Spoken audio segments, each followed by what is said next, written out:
नमस्कार मित्रों, मिसाल बेमिसाल कार्यक्रम में आपका बहुत स्वागत है। 91.2 मेगाहर्ट्ज की फ्रीक्वेंसी पर आप सुन रहे हैं उत्तराखंड मुक्त विश्वविद्यालय का कम्युनिटी रेडियो हेलो हल्द्वानी। आज हमारे साथ मौजूद हैं पैरा ओलंपिक बैडमिंटन खिलाड़ी निर्मला देवी, जो कि इस वक्त 3rd पैरालॉन बॉल्स नेशनल चैंपियनशिप में 2 गोल्ड मेडल जीत के लाई हैं। एक इंडिविजुअल में प्रथम आने पर और दूसरा डबल विमेंस की टीम के प्रथम आने पर उनको ये मेडल मिला है। तो हम पूरे विश्वविद्यालय की तरफ से निर्मला जी को बहुत शुभकामनाएं देते हैं। और उनका परिचय अगर मैं इससे पहले देना चाहूँ तो तीलू रौतेली पुरस्कार वो अभी तक पा चुकी हैं। दक्ष खिलाड़ी अवार्ड उनको मिला है। विमेंस डे में कई बार अवार्ड मिले हैं और अभी तक 3 गोल्ड मेडल वो जीत चुकी हैं, 3 सिल्वर मेडल जीत चुकी हैं और 3 ब्रॉन्ज मेडल वो जीती हैं। तो बैडमिंटन की पैरा ओलंपिक खिलाड़ी हैं निर्मला देवी, उत्तराखंड मुक्त विश्वविद्यालय की कार्मिक हैं। तो आज हम उनके इस पैरालॉन बॉल्स खेल के अनुभवों को जानते हैं, उनकी नासिक यात्रा को जानते हैं, उनके 2 गोल्ड मेडल लाने की इस जर्नी को समझने की कोशिश करते हैं। निर्मला जी, आपका बहुत बहुत स्वागत है हमारे इस कार्यक्रम में। नमस्कार और बहुत बहुत धन्यवाद कि आपने मुझे यहाँ पर बुलाया। मैं आपका धन्यवाद अदा करती हूँ। हेलो हल्द्वानी सुनने वाले सभी श्रोताओं को मेरा प्यार भरा नमस्कार जी। और निर्मला जी, ये 3rd पैरालॉन बॉल्स जो चैंपियनशिप है, ये गेम भी हम एकदम नया सुन रहे हैं। ये क्या गेम है, पहले तो उसके बारे में आप बताएं कि किस तरह का ये गेम होता है और कैसी आपकी जर्नी थी नासिक महाराष्ट्र की, उस पर भी आप बताएं।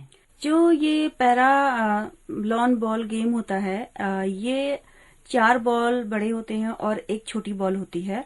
हम व्हीलचेयर में बैठ के ही, जैसे इसमें जो कैटेगरी होती है अलग अलग होती है। जो मेरी कैटेगरी है वो B5 में आती है, स्पाइनल और बोथ लेग। इसके बाद V6, B7 इस तरह की कैटेगरी आती है, जैसे किसी का 2 लेग्स और 1 लेग्स होता है। तो जो मेरी कैटेगरी थी वो B5 में थी। मैं व्हीलचेयर में ही इस गेम को खेलती हूँ। सबसे पहले हम एक जैक को डालते हैं आगे और उसके बाद उस जैक से टच करना होता है हमको, या उसके करीब जो भी बॉल जाती है उसका पॉइंट गिना जाता है। 4 पॉइंट अगर जिसने लगातार जीत लिए वो मैच उसके हक में हो जाता है। जी। मैंने भी ये व्हीलचेयर में ही खेला और फर्स्ट टाइम ही मैंने ये मैच खेला। इससे पहले मैंने गेम नहीं खेला था ये पैरालॉन बॉल का। जी। बैडमिंटन की मैं वैसे खिलाड़ी हूँ, लेकिन जब मैंने सुना कि 3rd पैरालॉन बॉल नासिक महाराष्ट्र में हो रहा है तो मैं चली गई वहां पर खेलने। सडनली मेरा प्रोग्राम बना, पहले से प्री प्लान कुछ भी नहीं था। 25 से 27 मार्च के बीच में था और मैं 23 तारीख की रात को यहाँ से निकल गई। 25 को मेरा वहाँ पे क्लासिफिकेशन हुआ और 26 को मेरा गेम हुआ। वहाँ का अनुभव अच्छा था, कुछ सीखने को ही मिलता है कि हम कैसे खेलते हैं करके, और अपना कंपटीशन भी पता चलता है और ये भी चलता है पता कि हम किसी भी गेम में कम नहीं है और हम इसमें भी जीत हासिल कर सकते हैं। बस हमें घर से बाहर निकलने की जरूरत होती है। कई बार ऐसा होता है कि हम घर से बाहर नहीं निकल पाते हैं और सोचते रह जाते हैं कि हम घर से बाहर कैसे जाएं, कैसे क्या करें। एक बार मेरे दिमाग में भी ये बात आई कि मेरी छोटी बेटी है, मैं घर से बाहर कैसे जाऊं और मेरी बेटी कैसे सरवाइव करेगी और मैं उसके बिना कैसे रहूंगी। फिर मैंने सोचा कि अगर मैं अभी बाहर नहीं निकली, बेटी के बारे में सोचूंगी तो मैं आगे बेटी को कैसे पालूंगी। उसकी एजुकेशन है, उसका खर्चा है, मैं कैसे उसको बोलूंगी कि बेटा तुम आगे बढ़ो जब मैं खुद ही आगे नहीं बढ़ पाऊंगी। मैं उसके बारे में सोच के ही घर से बाहर निकली। मुझे अच्छा लगा कि मैंने अपने उत्तराखंड राज्य का नाम रोशन करा और साथ में उत्तराखंड मुक्त विश्वविद्यालय का नाम भी। निर्मला जी, बहुत अच्छी बात आपने कही और बहुत मार्मिक बात है ये कि अगर आप बेटी के बारे में अभी सोचते तो आप उसके फ्यूचर के बारे में नहीं सोच पाते। तो बेटी इतनी छोटी होने के बावजूद, आपका इतना कठिन ऑपरेशन हुआ है जो प्रसव का था, उसके बावजूद भी आप एक बार 3 महीने की जब आपकी बेटी थी तो आप उड़ीसा खेलने गई थी और अभी आप फिर से नासिक महाराष्ट्र गई हैं बेटी को छोड़कर। तो हम आपको सैल्यूट करते हैं, पूरा उत्तराखंड आपको सैल्यूट करता है आपके जज्बे को। ये जो गेम था ये आपने पहली बार वहीं पे सीखा, ये एक बहुत बड़ी बात है और उसके बावजूद भी आप गोल्ड मेडल लेके आई हैं। हम सब आपको सैल्यूट करते हैं। आपने कहा कि घर से हम लोग निकल नहीं पाते हैं, अगर हम निकलें तो फिर हमको एक कॉन्फिडेंस आता है तमाम सारे अपने जैसे लोगों को देखकर। कितना कठिन है एक दिव्यांग जन का घर से निकल पाना, क्या सारी चीजें उसकी फ्रेंडली होती हैं। आप ट्रेन में गई होंगी, 2 दिन का सफर है यहाँ से महाराष्ट्र का, क्या ट्रेन आपके लिए फ्रेंडली थी या तमाम सारी जगहों से जहां आपको गुजरना पड़ता है, क्योंकि आप 2 ही खिलाड़ी यहाँ से गए थे, कोई सपोर्ट आपके साथ में, कोई कोच नहीं गया था। तो अकेले आप दोनों की जो जर्नी थी, मैं चाहती हूँ कि उसको भी आप थोड़ा सा बताएं हमें कि वो कैसी रही, कहाँ कहाँ आपको कठिनाइयां आई और कहाँ आपको सपोर्ट मिला। कठिनाइयाँ आती हैं और कठिनाइयों से हमें सबक सीखना पड़ता है। और जब तक कठिनाइयाँ नहीं आएंगी तो शायद हम मजबूत नहीं बन पाएंगे, हम कमजोर ही रह जाएंगे। कठिनाइयाँ जब हम बस में चढ़ते हैं उस समय भी आती हैं, क्योंकि हमें व्हीलचेयर छोड़ के बस में बैठ के चढ़ना होता है सीट में। और यहाँ से दिल्ली तक तो मुझे बस में ही जाना पड़ा। कई बार तो ऐसा होता है कि बस वाले भी नखरे दिखाते हैं कि नहीं, यहाँ पे कोई आपके लिए सीट नहीं है, क्योंकि वो व्हीलचेयर को देखते हैं तो बोलते हैं हमारे पास डिग्गी नहीं है व्हीलचेयर रखने के लिए, हम आपकी व्हीलचेयर कहाँ रखें, और हमें बस में नहीं बिठाते हैं। कई बार हमें लड़ना भी पड़ता है बस वालों से कि यहाँ पे दिव्यांग सीट लिखा है तो आप हमें दीजिए, दिव्यांग सीट है इसमें। तो कई बार वो कहते हैं कि हम आपको सीट देते हैं लेकिन आपकी व्हीलचेयर कहाँ रखेंगे। शर्मिंदगी भी उठानी पड़ती है, लेकिन ये होता है कि फिर हम लड़ झगड़ के अपना हक ले लेते हैं। और रही ट्रेन की बात, कई बार ट्रेन में ऐसा होता है कि हम अब अपना टिकट बुक नहीं कर पाते। जैसे मैं इस बार नासिक जाते समय टिकट बुक नहीं कर पाई, क्योंकि सडनली ही मुझे पता चला, तो मैं सडनली ही गई।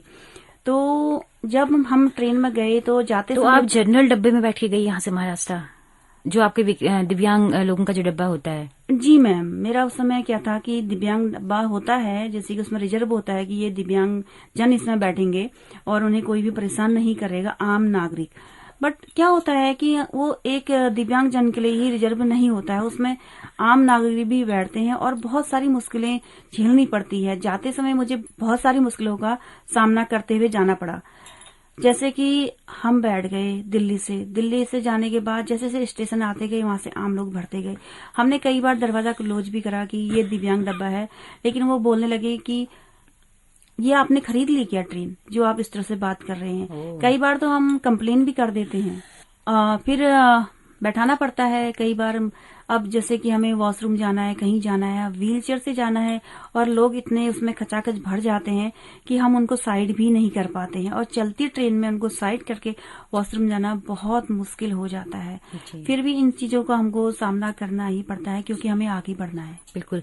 तो निर्मला जी, क्या कभी ऐसा भी हुआ कि ट्रेन छूट गई हो और आप दौड़ रही हैं, या आपका डब्बा आपको नहीं मिल रहा है? क्योंकि कितने डब्बे होते हैं ट्रेन में दिव्यांगजनों के? क्या 2 डब्बे होते हैं, एक आखिरी में और एक इंजन के बगल में, या एक ही डब्बा होता है? जाते समय जैसे मैं पंजाब मेल से गई थी, ट्रेन का नाम था पंजाब मेल। उसमें 2 डब्बे थे, एक इंजन के पास में था, एक इंजन के लास्ट में था। तो जाते समय तो मैं इंजन के आगे वाले डब्बे में बैठ के गई थी। आते समय भी मुझे लगा कि इंजन के पास में ही होगा डब्बा, जो कि फिर से पंजाब मेल थी नासिक से। मेरी किस्मत कहो या कुछ भी कहो, उसमें अनफॉर्चुनेटली उसमें डब्बा नहीं था इंजन के पास में। उससे पता चला कि वो इंजन के लास्ट में है, और ट्रेन 5 मिनट के लिए मुश्किल से रुकी होगी, 5 से 7 मिनट। अब मुझे उन 5 से 7 मिनट में इंजन के फर्स्ट से इंजन के लास्ट तक का सफर तय करना था, और मैं अपनी व्हीलचेयर से ऐसे दौड़ी हूं कि मुझे लगा कि मैं किसी कंपटीशन में दौड़ रही हूं। दौड़ते दौड़ते दौड़ते, जैसा कि मेरा ऑपरेशन वाला शरीर है, और अभी रिसेंटली मेरा ऑपरेशन 7 महीने का हुआ है, तो मैं काफी अपने आप को वीक भी महसूस कर रही थी उस समय। लेकिन मुझे ये लग रहा था कि अगर मैं अभी दौड़ गई तो शायद मैं भी टाइम से घर पहुंच जाऊंगी, अपनी बेटी के पास पहुंच जाऊंगी। अगर ये ट्रेन छूट गई तो पता नहीं मुझे नेक्स्ट ट्रेन कब मिलेगी या सेकंड डे मिलेगी। तो मैं ये सब सोचते हुए दौड़ लगा रही थी, एकदम व्हीलचेयर से बहुत तेज से दौड़ी थी। लास्ट मोमेंट में मेरी ट्रेन चल ही गई थी, तो ये लगा लीजिए कि 7-8 कदम का फासला रहा होगा। फिर 5-6 लोग आए, उन्होंने मेरी व्हीलचेयर एकदम से उठाई और एकदम से ट्रेन के अंदर डाली, और मेरी सांसें ऐसी फूल रही थी और हाथ मेरे जवाब दे गए थे। मुझे ऐसा लगा कि अगर वो लोग शायद उस समय सहायता नहीं करते तो मैं छूट ही जाती, और मैं बहुत बुरी तरह थक चुकी थी। तो ये बहुत ही मार्मिक किस्सा आपने सुनाया कि किस तरह से आपको फेस करना पड़ा, और लोगों ने कितनी मदद आपकी की। ये एक बहुत बड़ी बात है कि आज भी इस तरह के लोग हैं जो हेल्प करते हैं। लेकिन ये एक सोचने की बात है कि पता होना चाहिए कि कहाँ कहाँ पे डब्बे हैं, और अमूमन 2 डब्बे तो जरूर ट्रेन में आखिरी और शुरुआत में होने चाहिए। तो ये एक माहौल आपने बताया कि किस तरह से आपने फेस किया। निर्मला जी, कुछ अपने वहाँ के गेम्स के अनुभव बताना चाहें कि कितने राज्यों से लोग वहाँ पर आए थे? क्या सारे राज्यों का प्रतिनिधित्व वहाँ पे था, या कुछ एक से ही आए थे? जैसा कि मैंने आपको बताया कि कुछ ही लोग घर से बाहर निकल पाते हैं। राष्ट्रीय लेवल का ये होता है, इसमें सारे राज्य के आते हैं। और उड़ीसा में भी एथलेटिक का प्रोग्राम चल रहा है। ये चैंपियनशिप चल रही है इस समय पैरा वालों की, जो कि 27 से 31 मार्च में है, चल रही है अभी प्रेजेंट में। तो इस वजह से वहां पे कुछ राज्यों के ही आए थे वहां पर, क्योंकि ज्यादातर उड़ीसा में चले गए और कुछ लोग घर से बाहर नहीं निकल पाते, कि उसको पता नहीं चल पाता है। और कुछ हमारे जैसे भी होते हैं, अचानक से पता चल पाता है और सोच में रह जाते हैं कि जाएं या ना जाएं, या अगली बार जाएं। तो आए थे वहां पे, हरियाणा के आए थे, दिल्ली के आए थे, महाराष्ट्र के आए थे, कर्नाटक के आए थे, और मैं उत्तराखंड से गई थी। ओह, क्या बात है। आप लोग उत्तराखंड से 2 लोग गए थे। हाँ। दूसरे आपके साथी कौन थे, उनका नाम बताना चाहें? उनका नीलिमा राय है, वो रुद्रपुर कालीनगर में रहती हैं जी। और वो एक मिंडा स्पार्क कंपनी में जॉब करती हैं, और उनकी 2 बेबी हैं, एक बेटा एक बेटी। वो प्राइवेट जॉब करती है, बहुत मुश्किलों का सामना वो भी करती हैं, क्योंकि मैरिड हैं और जॉब कर रही है अपने बच्चों को पालने के लिए। वो भी खेलने के लिए बहुत मतलब हमेशा तत्पर रहती हैं। वो सोचती हैं कि मैं भी बहुत मतलब वो चाहती हैं कि वो भी आगे बढ़े और अपने बच्चों को सीख दे कि बच्चों, किसी भी फील्ड में आपको पीछे नहीं रहना है, आपको आगे बढ़ना है। जी, हम उनको भी सैल्यूट करते हैं कि उन्होंने हमारे उत्तराखंड का राज्य का नाम रोशन किया है। तो निर्मला जी, इससे जस्ट अभी कुछ महीने पहले दिसंबर में आप उड़ीसा भी गई थी खेलने के लिए, तो वहां के कुछ अनुभव अगर अपने साझा करना चाहें। उड़ीसा जब मैं गई थी उस समय मैं 4 महीने कंप्लीट हुए थे ऑपरेशन को, और जैसा कि मेरा स्पाइनल का प्रॉब्लम है, तो मुझे स्पाइनल में इंजेक्शन नहीं लगा था। जब मेरा बेबी हुआ था मुझे पूरा बेहोश किया गया था, इस वजह से मुझे बॉडी में काफी वीकनेस फील होता है। जब उड़ीसा का मुझे पता चला कि वहां पे बैडमिंटन की प्रतियोगिता का आयोजन किया जा रहा है, तो मैं कुछ दिन तो सोचने में डूब गई कि मैं जाऊं या नहीं जाऊं। मेरे सभी डॉक्टर ने और मेरी फैमिली मेंबर ने, सब ने मुझे मना कर दिया कि खेलने मत जाना, क्योंकि तू जिंदा रहेगी तो तू अगली बार भी खेल लेगी, और अभी तेरा ताजा ऑपरेशन है, तुझे कम से कम 1 साल का रेस्ट करना चाहिए। फिर मैंने अपनी बेटी की तरफ देखा और मुझे लगा कि मैं एक माँ हूँ और मैं तो एक मजबूत औरत हूँ, मैं इतनी जल्दी कमजोर कैसे पड़ सकती हूँ। मुझे जाना होगा, चाहे मैं प्रतिभाग ही क्यों ना करूं, लेकिन मैं खेलूंगी जरूर। और मैं वहां गई तो वहां वे सभी साथी लोग बोले, तू आ गई, तेरा तो अभी 4 महीने का ऑपरेशन हुआ, तू इतनी जल्दी कैसे आ सकती है, संभल के खेलना, कहीं तेरा पेट फट ना जाए, तेरे टांके टूट ना जाए, अरे तू कहीं वहीं पर गिर ना पड़े। सब लोग थोड़ा बहुत एंटरटेनमेंट भी कर रहे थे, मैं भी हंस रही थी उनके साथ, ऐसा नहीं कि वो मेरी मजाक ही बना रहे थे। वो मुझे समझा भी रहे थे कि तुझे नहीं आना चाहिए था, लेकिन मेरा मन नहीं माना और मैं चली गई, और वहां जाके मैंने प्रतिभाग करा और वहां पे कंपटीशन में जीत भी हासिल करी। काफी का वहां पे कंपटीशन तब होता है हमारा बैडमिंटन का, काफी लोग आते हैं, सारे राज्य से आते हैं वहां पे, क्योंकि अभी जब ओलंपिक हुए थे तो हमारे उत्तराखंड का नाम भी ओलंपिक में आया था। हमारे मनोज सरकार जी ने ओलंपिक में ब्रॉन्ज मेडल हासिल करा, और इंडिया से ही उड़ीसा के प्रमोद भगत ने ही पैरा में गोल्ड मेडल हासिल किया था पैरालंपिक में। तो इन चीजों का जब बैडमिंटन में नाम सुना, तो इस बार बैडमिंटन में की प्रतियोगिता काफी टफ थी और बहुत लोग इसमें आए थे। अच्छा लगा था कंपटीशन देख के, और मुझे भी अच्छा लगा, क्योंकि जब मैंने उत्तराखंड राज्य के लिए 2 ब्रॉन्ज मेडल लिए और उत्तराखंड ओपन यूनिवर्सिटी के नाम पे 2 ब्रॉन्ज मेडल लिए। क्या बात है, क्या बात है। निर्मला जी, ये जो मेडल आपको मिले हैं, अभी तो आपने डबल विमेंस में और सिंगल में 2 मेडल जीते हैं, राज्य सरकार की ओर से कोई आर्थिक सहायता क्या इसके लिए दी जाती है, प्रोत्साहन के रूप पे? हाँ जी, हमें जब हम मेडल लेते हैं तो उसमें पहले की जो धनराशि थी हमारी, गोल्ड मेडल की 1 लाख रुपए, सिल्वर मेडल की 75,000 रुपए और ब्रॉन्ज मेडल की हमारी 50,000 रुपए थी। अभी हमारे सीएम धामी जी ने, जब पहले के पूर्व में थे, अभी तो दोबारा से बन गए हैं, उस समय उन्होंने घोषणा की थी कि राष्ट्रीय लेवल में जो गोल्ड मेडल लाएगा उसे 2 लाख रुपए, और सिल्वर वाले को 1 लाख रुपए, ब्रॉन्ज वाले को 75,000 रुपए दिया जाएगा। अभी जियो लागू नहीं हुआ है, अगर ये जियो लागू हो गया तो हमारा गोल्ड मेडल का 2 लाख रुपए, सिल्वर का 1 लाख रुपए और ब्रॉन्ज का 75,000 रुपए दिया जाएगा। क्या बात है, बहुत अच्छी बात है। और हम सरकारों की तारीफ भी करते हैं इस मामले के लिए कि आर्थिक हित भी वो नजर में रखे हुए हैं, और जो कि बहुत जरूरी है। तो निर्मला जी, बहुत अच्छी बात है आपने बताई। चलते चलते कोई संदेश आप देना चाहें हमारे तमाम हल्द्वानी के लिसनर्स के लिए? मैं सबसे पहले तो अपने उत्तराखंड मुक्ति विश्वविद्यालय का धन्यवाद करती हूँ, अपने साथियों का धन्यवाद करती हूँ जो यहाँ पे मुझे सभी सहायता देते हैं और मुझे आगे बढ़ाने के लिए इंकरेज करते हैं। मैं जब भी आती हूँ या जाती हूँ तो सब लोग मेरे सामने आ जाते हैं, कोई मदद चाहिए, कुछ हेल्प चाहिए, जब भी मैं आती जाती रहती हूँ।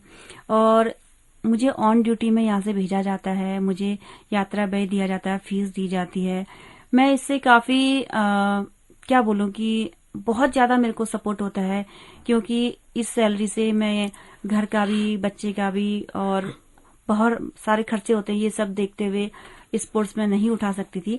लेकिन मेरा ऑन ड्यूटी की वजह से और जो ये स्पॉन्सर मेरी उत्तराखंड मुक्ति विश्वविद्यालय है, इसकी वजह से ही मैं आगे बढ़ पा रही हूँ। मैं बहुत बहुत धन्यवाद करती हूँ उत्तराखंड मुक्ति विश्वविद्यालय के सभी साथियों का, अपने कुलपति महोदय का, कुल सचिव महोदय का और अपनी वित्त नियंत्रक का, जो मुझे बहुत सहायता प्रदान करते हैं। चलिए निर्मला जी, बहुत अच्छा लगा हम सभी को भी, हम सभी पूरे विश्वविद्यालय परिवार की तरफ से आपको बहुत बहुत शुभकामनाएं। आप इस तरह से लगातार मेडल जीत कर लाती रहें और अपने जोश और जज्बे को कायम रखें। आपका बहुत बहुत शुक्रिया। जी धन्यवाद। मैं आप सभी से यही कहना चाहूंगी कि समस्याएं जिंदगी में आती रहती हैं, कभी भी हिम्मत मत हारिए, थोड़ा सा उठिए, खड़ा होइए और बाहर जाके देखिए, क्या पता कौन सी मंजिल आपका इंतजार कर रही है। हो सकता है कि कोई ऐसी जीत आपके लिए हो कि आप दूसरे को बता सके कि आप भी बाहर निकलिए। क्या बात है, बहुत सुंदर, बहुत शुक्रिया। तो दोस्तों, अभी आप सुन रहे थे कार्यक्रम मिसाल बेमिसाल और निर्मला देवी हमारे साथ इस वक्त मौजूद थी, जो कि 3rd para lawn balls national championship में 2 गोल्ड मेडल जीत के लाई हैं। उत्तराखंड मुक्त विश्वविद्यालय की कार्मिक हैं। आपको ये बातें कैसी लगी, उनके अनुभव कैसे लगे, अगर आप अपना फीडबैक देंगे तो हमें अच्छा लगेगा। जैसा कि हम बताते हैं कि हमारा रेडियो एक कम्युनिटी रेडियो है, सामुदायिक रेडियो है, जिसकी पहुंच रेडियो में केवल हल्द्वानी शहर तक है। लेकिन अगर आप दूर दराज पहाड़ों में या देश के किसी भी हिस्से में इस रेडियो को सुनना चाहते हैं तो हमारे YouTube चैनल के जरिए आप इन कार्यक्रमों को सुन सकते हैं, अपना फीडबैक दे सकते हैं। इसी के साथ अपनी रेडियो मित्र सुनीता भास्कर को दीजिए इजाजत। नमस्कार।